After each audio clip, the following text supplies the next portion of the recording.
Hello everyone, this is Neetika and I am here to take a video lecture on MCS 15 which is a subject in MCA first semester and BCA second semester for IGNOU course. And let us first understand what is MCS 15. It's basically about communication skills, and the MCS 15 is actually divided into two blocks, block 1 and block 2, which talks about the skills that are needed at the workplace. So the block 1 talks about these topics: the process of communication, the telephonic techniques, job application and interviews, group discussion, managing organizational structure. And then the block 2 talks about the meetings, taking notes and preparing the notes. Then presentation skills part 1, presentation skills part 2, and negotiation skills. So these are basically the blocks that we will covering. So let's see in detail what are these units. Okay, now first of all I'll be covering process of communication. Now let us understand what actually communication is. So whenever you exchange your thought process with the other person, that is called communication. Okay जब भी आप अपनी बात दूसरे तक पहुंचाना चाहते हैं, दैट्स कॉल्ड कम्युनिकेशन. सो वहां पर एक सेंडर होगा, एक रिसीवर होगा और बीच में एक चैनल होगा जिससे ये कम्युनिकेशन किया जाएगा. So let us understand the basic process of communication. So we have basically a sender, then we basically have a receiver, okay, and we have a channel.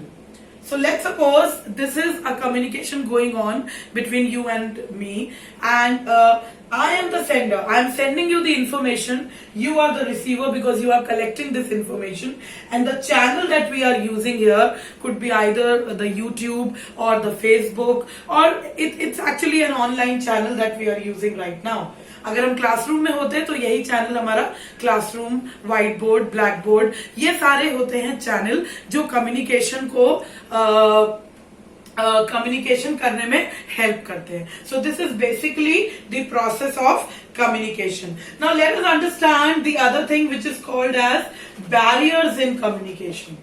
Now what are the barriers? Barriers means communication करते time किन किन obstacles से गुजरना पड़ता है. अगर कोई अगर अपनी बात दूसरे तक रखना चाहता है तो वहां पर क्या क्या प्रॉब्लम्स आ सकती हैं, क्या ऑब्स्टिकल्स हो सकते हैं.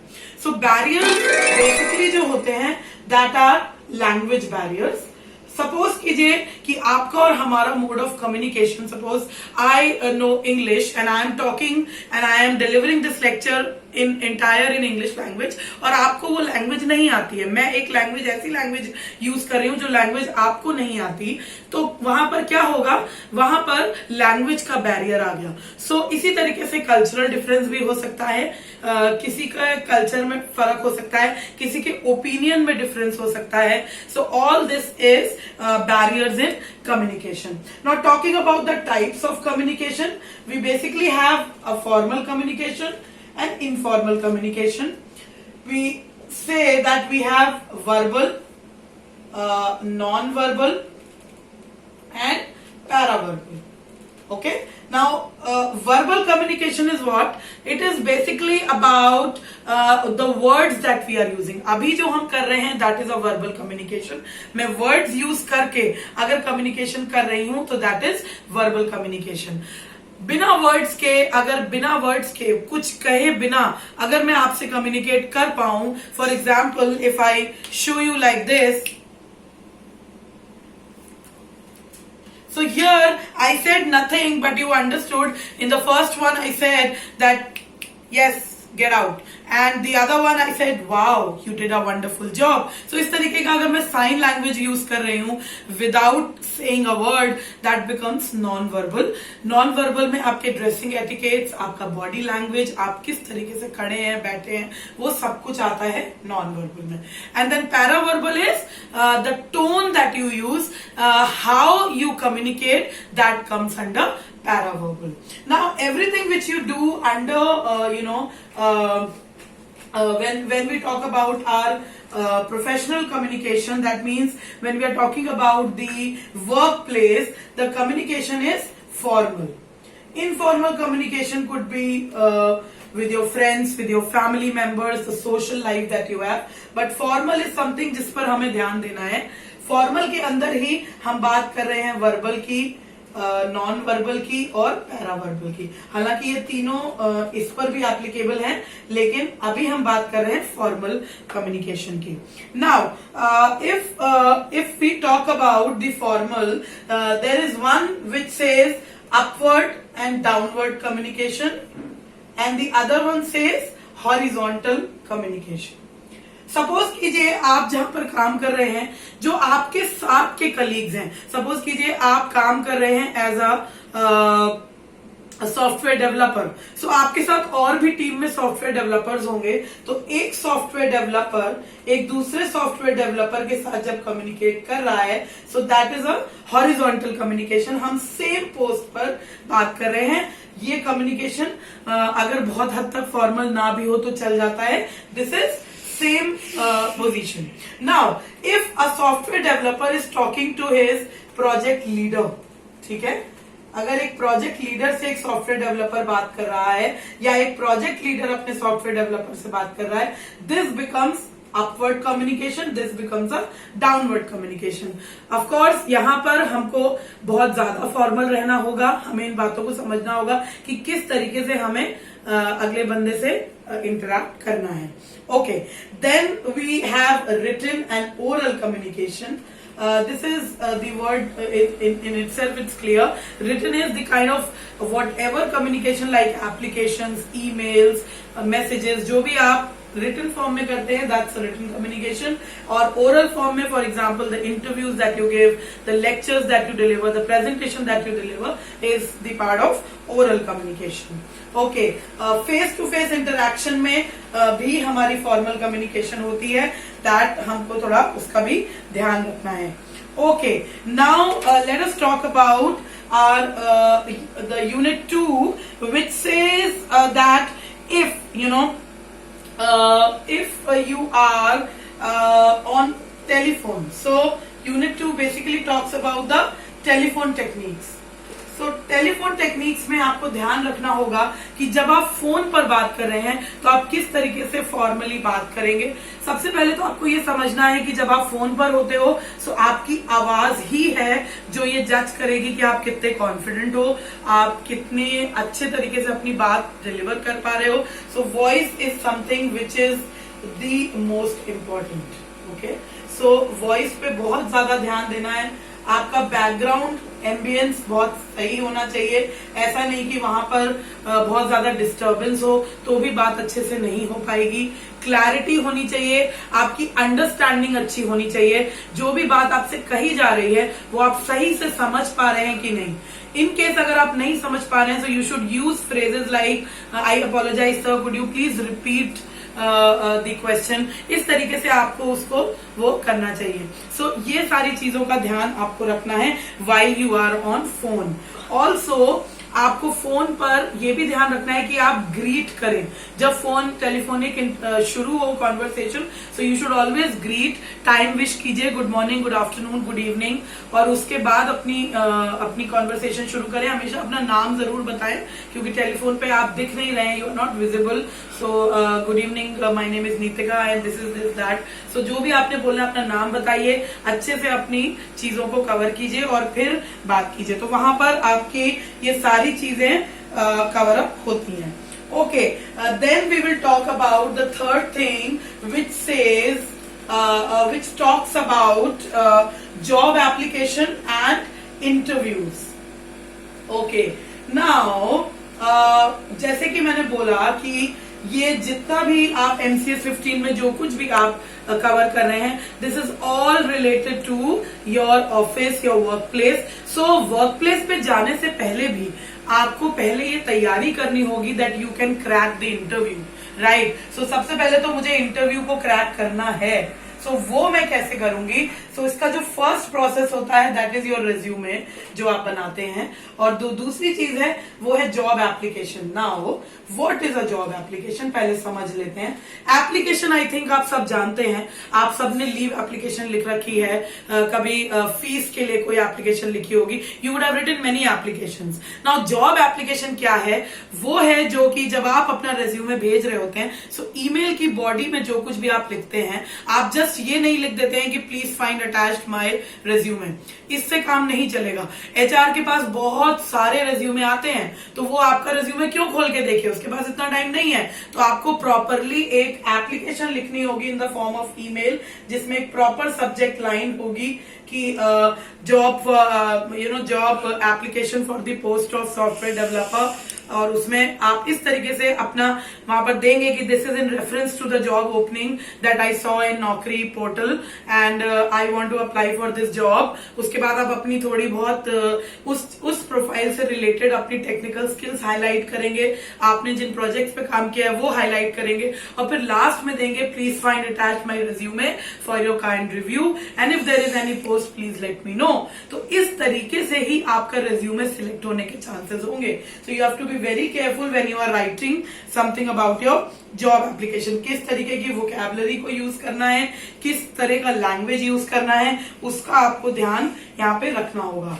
Okay, the other thing is about the interviews. Okay, now when I'm saying interviews, which means कि हमको अपने इंटरव्यू की तैयारी भी बहुत अच्छे से करनी होगी. हम ऑलरेडी कम्युनिकेशन की बात कर चुके हैं. So non verbal communication, verbal communication, ये सारी चीजों का ध्यान हमें इंटरव्यू के टाइम पर रखना है. फॉर एग्जाम्पल, जब मैं इंटरव्यू देने जा रही हूं तो मेरा ड्रेसिंग कैसा है, यू नो, आपका ड्रेस कंडक्ट कैसा है, ग्रूमिंग, ये सब आता है आपका नॉन वर्बल में.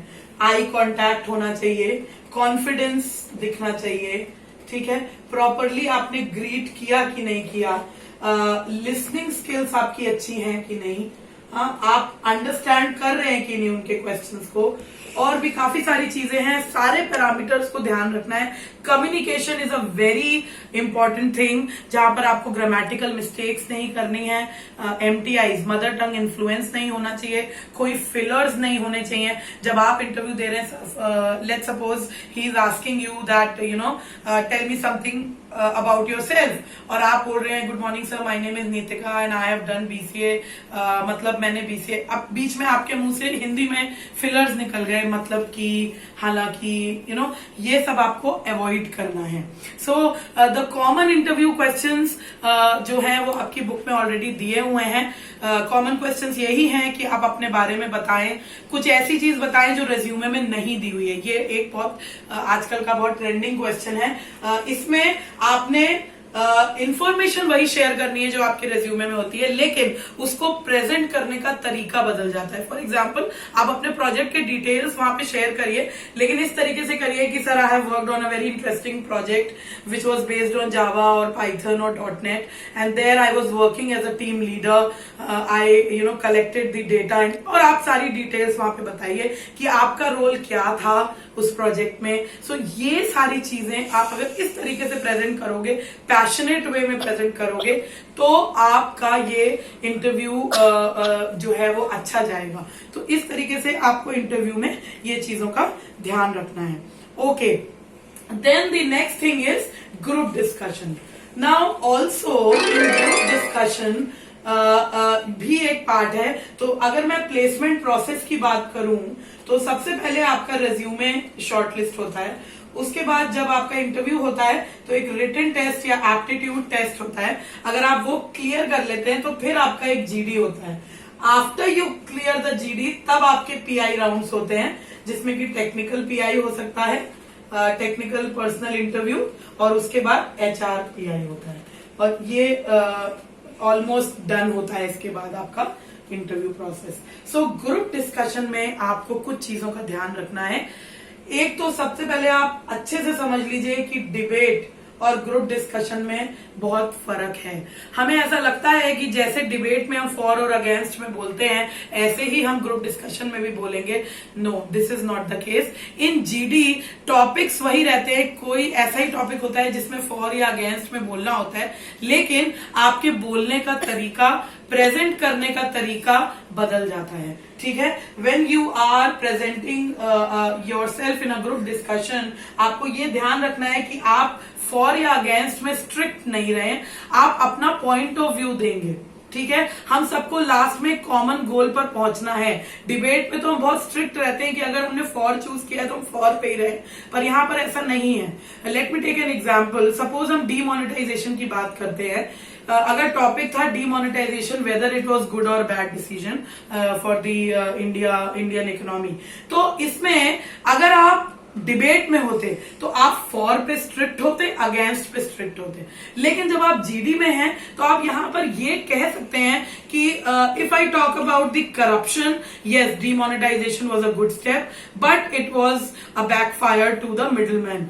एक कॉमन मैन के लिए डीमोनेटाइजेशन एक मार थी, उससे उसे काफी नुकसान हुआ, जान माल का नुकसान हुआ। People were like fighting over the ATM, going for money, and there was a lot of hue and cry. So ये सब चीजें आप कवर कर सकते हैं यहाँ पर। So इसलिए जीडी में आपको ये ध्यान रखना है कि आप एक कॉमन गोल पर पहुंचे और आपके अलग अलग पॉइंट ऑफ व्यू हो सकते हैं। जीडी में एग्जाम्पल ज्यादा दीजिए, कोशिश कीजिए कि आप इनिशिएट करें, इनिशिएटर बनिए। फॉर एग्जाम्पल अगर ग्रुप डिस्कशन शुरू हुआ है तो आप कोशिश कीजिए कि आप ही उसको शुरू करें। शुरू कैसे कर सकते हैं? Just you have to say good morning everyone, my name is Nitika from BCA और from MCA, and the topic for discussion today is demonetisation, and in my point of view whatever. So वो आप 2-4 line बोल के इस तरीके से आप initiate कर सकते हैं। तो ये इनिशिएटर का रोल होता है ग्रुप डिस्कशन में। एक दूसरा रोल होता है मॉडरेटर का। कई बार जीडी में बात करते करते हम टॉपिक से डाइवर्ट हो जाते हैं, टॉपिक से बाहर चले जाते हैं, एग्रेसिव हो जाते हैं। इस केस में आपको एक मॉडरेटर की तरह ये बोलना चाहिए, I think we are diverting from the topic, let's come back to the topic. इससे क्या होगा, आपको प्लस पॉइंट मिलेंगे। अगर जो एग्रेसिव हो रहा है उसके माइनस होंगे, लेकिन आपको प्लस पॉइंट मिलेगा। सो this is a good move, a smart move for GD. Then there is a summarizer. Summarizer वो है जो पूरी डिस्कशन में पॉइंट्स नोट करता रहे और उसके बाद कंक्लूड करे कि भाई ये चीजें हुई। तो अगर आपसे कहा जाए कि इस जीडी को कंक्लूड करना है या आप कंक्लूड करना चाह रहे हैं, तो आपके पास सबके पॉइंट्स लिखे हुए होने चाहिए और आप उसको बहुत अच्छे से बताएं कि सम पीपल सेड ये, सम पीपल सेड ये, but everyone have their own point of view. So इस तरीके से आप कंक्लूड अगर करते हैं तो उसके भी आपको पॉइंट्स मिलते हैं। लेकिन यहाँ पर एक और एक रोल होता है जो कि होता है गेट कीपर का। यहाँ पर हमारे नेगेटिव मार्क्स होते हैं। ये वो बंदा होता है जो एग्रेसिव हो जाता है या जो इन्वोक या प्रवोक करता है बाकियों को जीडी में एग्रेसिव होने के लिए या टॉपिक से बाहर जाने के लिए। तो आपको ये वाला रोल से अपने आप को बचाना है, अवॉइड करना है, सो दैट आपकी नेगेटिव मार्किंग ना हो। Now this is all about your GD.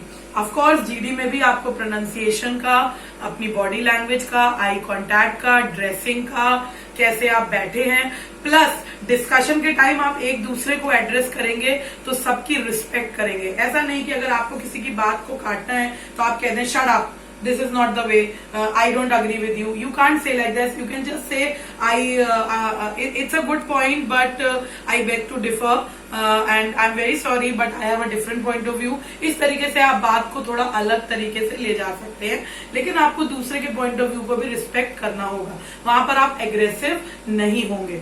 दूसरी बात, हर एक बंदे को जीडी में बोलना बहुत जरूरी है। एक पूरे ग्रुप में एक मार्क्स ग्रुप बिहेवियर के भी होते हैं, जिसका मतलब ये है कि सभी ने उस ग्रुप में बोला हो, सबने एक दूसरे के कॉम्प्लीमेंट करते हुए बोला हो। ऐसा नहीं हो कि वो अपना ही अलग ही बोल रहा है और बाकी लोग अलग बोल रहे हैं।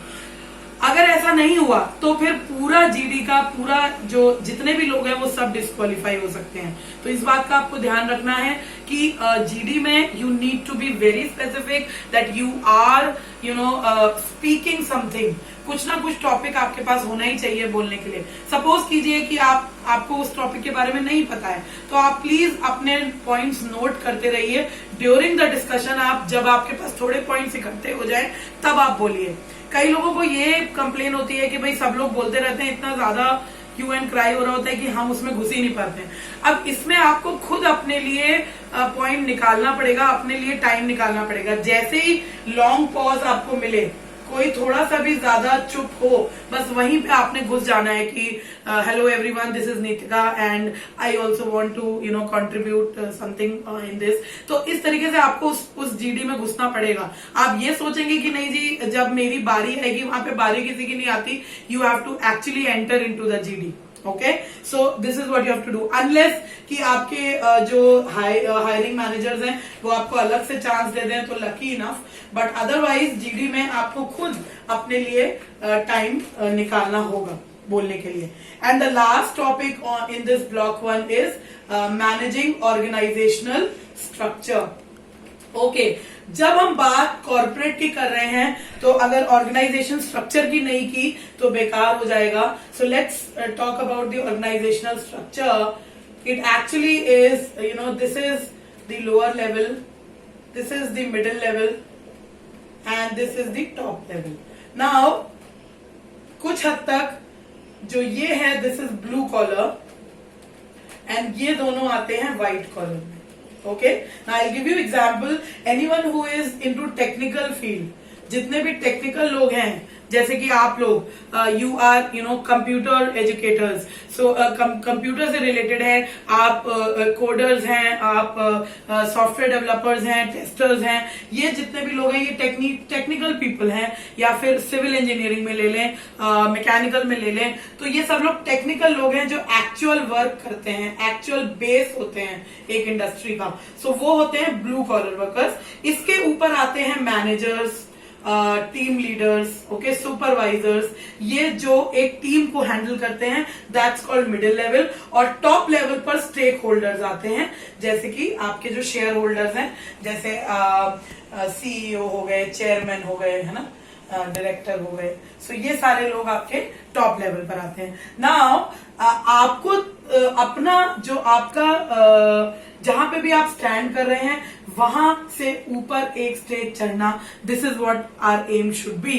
तो हमें अगर पूछ लिया जाए इंटरव्यू में कि आप अपने आप को कहाँ देखते हो 2 साल में, 5 साल में, so it should be always 1 step ahead. So क्या क्या क्वालिटीज हैं जो आपको यहाँ पे मैनेज करनी है। एक होता है रोल मैनेजर का, कि एक अच्छा मैनेजर कौन हो सकता है। तो अगर हम टीम की बात करें, so we have 2 people, one is the team player and one is the team leader. एक अच्छा टीम प्लेयर वो है जो अपनी टीम के साथ कोऑर्डिनेट करे, हर एक टीम मेंबर के साथ मिल के काम करे और टीम लीडर की बात को रिस्पेक्ट करे। भले ही आपके आपस में कोई भी क्लैशेस हो सकते हैं, मे बी आपका ओपिनियन ना मिलते हो, लेकिन फिर भी आप टीम लीडर की बात ही लास्ट उसका डिसीजन होगा, उन्हीं का डिसीजन फाइनल होगा और आपको इस बात का ध्यान रखना होगा। सो इसीलिए आपको रिस्पेक्ट करनी है अपनी टीम लीडर की। This is the quality of good team player. However a good team leader is one team leader, और एक टर्म होता है बॉस। तो अब बॉस का जमाना नहीं रहा। अब ऐसा नहीं है कि आप कहते हैं सुनो ये काम कर लेना, वो काम कर लेना, ये काम कर लेना। No, you have to be a good leader. Now a leader says आओ चलो काम करते हैं। He will guide you, he will mentor you, आपके साथ बैठ के काम भी करेंगे और आपको समझाएंगे, आपसे बात करेंगे, आपसे सजेशंस लेंगे। हिटलर स्टाइल नहीं, ऑटोक्रेटिक स्टाइल नहीं कि जी ये मैंने कह दिया तुमको ये करना पड़ेगा, ऐसा नहीं चलेगा। आपको अगर आप एक टीम लीडर की पोस्ट पर जाते हैं, एक मैनेजर की पोस्ट पर जाते हैं, you have to respect your team players, your team members, और उनके साथ मिल के आपको काम करना होगा, सजेशन उनसे लेकर फिर आगे बढ़ना होगा। अगर एक टीम में आपके कुछ लोग ऐसे हैं जो किसी काम में अच्छे हैं, कुछ ऐसे हैं जो किसी काम में, तो आपको उनकी आइडेंटिफाई करनी होगी क्वालिटीज, अपनी टीम को समझना होगा और उस हिसाब से उनको काम बांटिए। ऐसा मत कीजिए कि अगर उन्हें वो काम पसंद नहीं है, बार बार आप उन्हें वो काम देंगे तो हो सकता है वो फ्रस्ट्रेट हो जाएं और it may lead to their resignation और टर्मिनेशन। सो वो मत कीजिए, उनसे बात कीजिए, उन्हें काउंसिल कीजिए और कोशिश कीजिए कि टीम को साथ लेके चलें। That is the role of a manager. Also in the same unit we have something called as reports. तो जब बात कॉर्पोरेट की चल रही है, ऑफिस की चल रही है, तो रिपोर्ट्स भी उसी के अंदर आते हैं ना। रिपोर्ट्स, फॉर्मल रिपोर्ट्स जो होंगी वो बनती हैं इवेंट्स की, आपके बहुत सारी रिपोर्ट राइटिंग है जो आपको करनी पड़ेगी, डेटा कलेक्ट करना होगा, उसकी एक रिपोर्ट तैयार करनी होगी। मेन बात यही है कि इसमें कोई भी आप क्रिएटिव नहीं करते हैं। रिपोर्ट में हमेशा फैक्ट्स होते हैं, ठीक है। सो रिपोर्ट के अंदर आपने ध्यान रखना है कि you should have facts with proper graphs. अगर ग्राफ की जरूरत पड़ रही है, पाई चार्ट, ग्राफ बनाना पड़ रहा है, तो वो सब चीजें आपकी रिपोर्ट में होनी चाहिए with proper objective, so that you जो भी लोग उसे देख रहे हैं वो समझ सकें कि इस रिपोर्ट में क्या बोला जा रहा है। Okay, now other than this there is a little part of grammar here. यहाँ पे बात की गई है ऑक्सिलरी वर्ड्स की, talking about the helping verbs, जिसको हम मॉडल्स भी कहते हैं। ये आपने सुने होंगे, can, could, will, would, shall, should। तो आपके जो असाइनमेंट वगैरह होंगे या टेस्ट होंगे, एग्जाम्स होंगे, उसमें आपको थोड़ा पार्ट ग्रामर का भी मिलेगा। सो मॉडल्स है जो कभी कभार हमें थोड़ा सा कंफ्यूजन होता है इसमें। So I just cover quickly about this. Now when we talk about can, it's about the ability, कि आप ये कर सकते हैं कि नहीं। I can do this, I can not do this, मतलब आप अपनी एबिलिटी बता रहे हो कि ये काम मैं कर सकता हूं, ये काम मैं नहीं कर सकता हूं। कुड जो है वो थोड़ा सा एक पॉसिबिलिटी है कि शायद, एक पोलाइट वे है कहने का। कैन की जगह अगर मैं कुड यूज करती हूं तो पोलाइट वे है, पॉसिबिलिटी है कि मैं इस काम को कर पाऊं। ओके, अगेन जब मैं विल बोलती हूं तो मैं आई विल डू इट, मतलब मैं श्योर हूं और मैं फ्यूचर की बात कर रही हूं। वुड में अगेन एक पोलाइट है, तो आपको कोशिश करना है कि आप वुड का यूज करें। I would try to do that, इसमें ये एक पोलाइट वे है बात करने का। अगेन शैल जब हम बोलते हैं, ये अब थोड़ा ऑब्सोलीट है पर ये सजेशंस के लिए होता है शैल। शुड जो हम यूज करते हैं, दिस इज फॉर एडवाइस, ठीक है। जब आप किसी को advice, you should do this, you should not do this, so we advice. Then it is may is again the possibility. Must, now must is obligation, ये करना ही पड़ेगा। You must go to school every day, मतलब तुमको school जाना ही होगा, so that is must. Then need, need means that you need to do this, मतलब ये नेसेसिटी है, आपके भले के लिए है कि आप ये चीज करें। Have got to do this, ऐसा भी एक फ्रेज हम यूज करते हैं, I have got to do this, मतलब मुझे ये, अगेन वो एक ऑब्लिगेशन है कि ये काम मुझे करना है, ये काम मुझे करना पड़ेगा। Now this is block 1, unit 1 to unit 5. I will cover the other block in the next part of the video. Till then, be safe, stay at home and revise all the points that I have covered here. You can always get back to me for any queries. Thank you so much.